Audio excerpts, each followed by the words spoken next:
C.H. Culhane for Solar Cities with Jody Spangler from Solar Cities. And we're at Jody and Bob's farm on a very cold day, January 27th, 2015. And looking at the first Solar Cities puxin biodigester in the United States of America in Chester County, Pennsylvania. And Jody, you built this over the holidays between Christmas and New Year's and the days after New Year's. Would you say that this was the worst condition to build a biodigester? I think yes. We've had extreme cold, a lot of wind. One day the wind was gusting at 35 miles an hour. That was the coldest day. That was the day we were playing with water and spraying, and I think everybody up here got wet, and I think you got wet down in there too. So we'll see. I don't know who all got wet. So you were here in the snow. There's always snow here when you were doing this. No, that particular day it wasn't snowing, but it was misty rain, and we were spraying water, and it was gusting wind up 35 miles an hour. So the temperature was down about 12 degrees, I think. And you were mixing cement with shovels. You had No, this we little have the mixer here. We have the mixer. Right, and that was running. Yes, And you were putting water in this thing, freezing cold water. correct. And you were taking gravel, which was probably icing Right up as you were Which is doing right it. here because I just fell on Okay, it. there's the gravel pile. And you're pouring this down, and then you were trying to pour it in a bucket so you carry it in this. Some of it weather. we actually had a chute made of two very long pieces of board. I remember this when we were doing the sitting there. slab, yeah. So yeah, we used the same chute, and we had that, and we actually added a piece of tin at the top so it was bigger, so I could dump it right into the chute, and then the chute went straight across and then down into the wall. So you did the back side of the molds We first. did we just all dumped it all into one thing.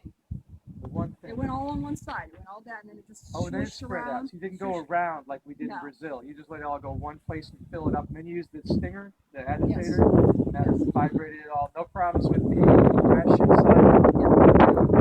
So one pour location, let it fill all the way up, stung it in once. Yes. Okay, that's interesting. We poured first the 4 cubic meter, and then when that was stung and vibrated, then we poured the 6. She did the whole thing all We did at the whole once. thing all the way up. Filled her up from one pour location. Okay, that sounds fairly simple. I would say if we're going to do it again that way, that we should move it around some so that it flows a little more evenly, because it did get a little bit, looked like it was moving too much, but it came back up. Once we got this side of it filled, it came back up. That would be my worry, that you would have some movement of the molds. It looked like it Extra did, weight, yeah. but it actually was fine on the bottom. And just as we came up more than halfway up, and then it started to look like it was tipping. But once we got past that tip point, then it came back. Okay. So it worked out okay. I know I was panicking a little bit when I'm like, oh, it's moved, but Yeah. it did. And in the end, it looked like it did, but it didn't actually move. So Now, Yair Teller over at Israel had a situation where they hadn't used bolts for the outer molds. They just used the clips. no, I And they wouldn't poured the suggest cement, and the whole thing burst. that. I wouldn't And suggest all that. this Yeah. went, that was a big mess. So we want to warn people who are doing this, learn from all of our collective mistakes.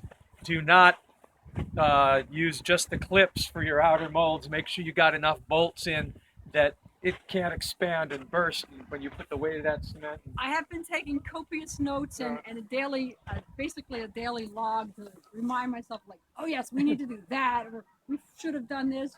So I have all that in writing. I just have to put it down cohesively so other people can read it. That was one day that you did that, all in one day. Yes, that was the one day pour up to the neck. Up to the neck. Up to the neck. And Then the we neck let it was not sit. on at that time. No. The neck was, so you poured it up to over the shoulders, No, just up to the shoulder that day. but you hadn't done the shoulder. We made a heavier, thicker concrete for the shoulder so that we could put it on and spread it out, Okay. and then let that sit. That was the second day.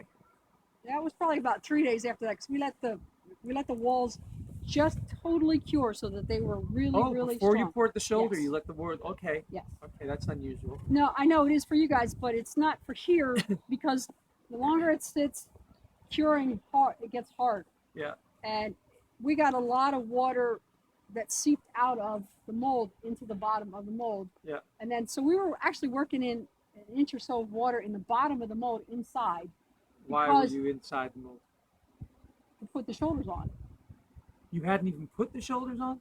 No, you did put the Or shoulders. did, I don't know. I'd have to look at my Okay. notes. I don't. You're Shoulders asking me should have been questions I on. didn't- Yeah, but anyway, Uh-huh. but there was, from the water that leaked out of the concrete, Yeah. it went inside. it never turned to ice. It stayed water Liquid. Okay. until it got about 10 degrees here. Then it turned to ice. Okay.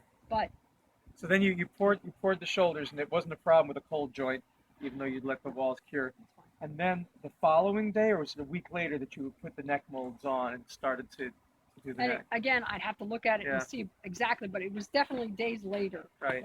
And then we poured the mold. Now to do that, once you assembled the neck molds, you came in and you couldn't anymore. We did This that is all by higher. bucket. All that by buckets. All bucket, yeah. You're filling from over there, carrying I the pick buckets up in this freezing weather. Sit down, Pouring. hand it How over. did you get around it to do that? Did you just pour one location as well? No. He Walked actually around the mold. he actually had his arm hooked on the mold and the bucket in the other arm and just like this all the way around the mold, carrying, and then lifted it in and poured it in. Wow. So we went around the mold, just hanging on by, and then of course you walk around, you pour it in, and you come back for the next bucket, walk it around. So I think we just about killed his right shoulder, or whatever shoulder he was using. I think it was his left shoulder and Wow, arm. that must have taken many hours. I think I'm going to have to give him a massage just to say, oh, thank you for doing that for me. And then But, you let a yeah. couple of weeks go by Yes, over the we did. holiday, and then you came back, and then you started removing the molds, and you started Correct. down there. Started with the outer molds. I don't Yeah. know. That's the day I Started the was outer sick, molds, and so then I you don't. did the outer molds completely, and then went in and got the inner molds after Yeah, that. yeah. And I understand getting inside and getting those shoulder molds out is a real problem. Okay? Evidently, there's a technique to it. Like once it got going and it started falling off, it just came off. So that wasn't as bad. The problem that we ran into was that there was the stuff in the bottom of the mold had frozen, so it was frozen to the mold. So we had to chip it off the mold first, Ice. take the molds off, and then it was ice. And you So used a torch as well? I don't know what they. Torch, yeah. I stood on the side and went, "Oh, hi guys," and that was about it. I did not go Amazing. down. So the you'd side. say then, but it worked, and you've got a really good digester there. We do. And it's nice and solid. I understand that you took a hammer, an air hammer of some kind to drill an extra hole because you're going to put heating coils, PEX heating coils in there. Yeah, it's called a hammer drill. Hammer drill. Yes.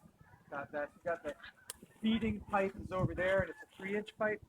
I think four, right? 4-inch pipe. Is it 4? 4-inch. 4-inch pipe. And you got a 4-inch pipe for the We have fertilizer outflow. So there's the in. All the fertilizer's out there. This is for putting the heating coils. It's Correct. got 3 penetrations Yes. you did, and you actually hammered out the hole a little wider and then filled it back in with mortar. For that. What happened was when we put the shoulders in, it was due to rain, and we wanted to put the blankets on to keep it from getting wetter. So we threw the blankets up over, and when that happened, one of the pipes went this way. Okay. So when we put the pipe in, it hit the wall, so we had to straighten it up. This other one, it tipped over also, and then there was concrete under that. So that's why we ended up having to chip out the two. And that worked out. And then we just put the water seal on all 3 of them to make sure that they were nice and steady. My husband is a little anal retentive, and it's a good thing.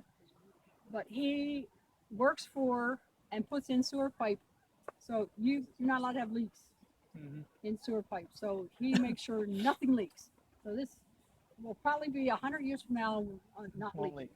So this is lovely. So then this is going to be backfilled in, but after you put in insulation, you're going to do spray foam insulation. You're hoping to do that in a week, even though it'll be really cold. Yes. As long as it's not snowing. As long as it's dry, we can do it. Dry. And, So the outer, at this point, we're covered with a concrete blanket, which is essential at this state temperature. And we'll take the concrete blankets off, and it'll be fairly warm under there. And then spray foam around this, and then spray foam on the bottom inside. Correct. And then fill this in, and so this will basically be underground, although you'll have the We top should exposed, have right? about this much of the top exposed, plus the Okay. lid. And then the cow manure will flow down by gravity into the feeding pipes. That's the idea, washed in. Some of it will. Yeah, whatever. When it rains, that's what will happen. But it won't happen completely. Well, this is exciting. I mean, people have said, no, you can't build these kind of digesters in the North Temperate Zone. Chinese, of course, do build them in Beijing, but they tend to put them in greenhouses, inside greenhouses. It's easier. It would be easier. this is quite a challenge, but I think what we've learned is that it can It's be done, doable. and we wouldn't do it again probably this way, but having done the worst, the rest is Yeah, gravy. this is, and we have the smallest mixer on earth, so that took us extra time too. Yeah. But it's okay. It worked out. So for our friends out there in Sweden and the other parts of the Eco Village network say- in Northern Europe, Go for it. go for it. And our friends in Ireland, of course, and Scotland, who are all contemplating doing it this spring, we're setting the standard here Yeah. at the Spangler Farm. It can be done.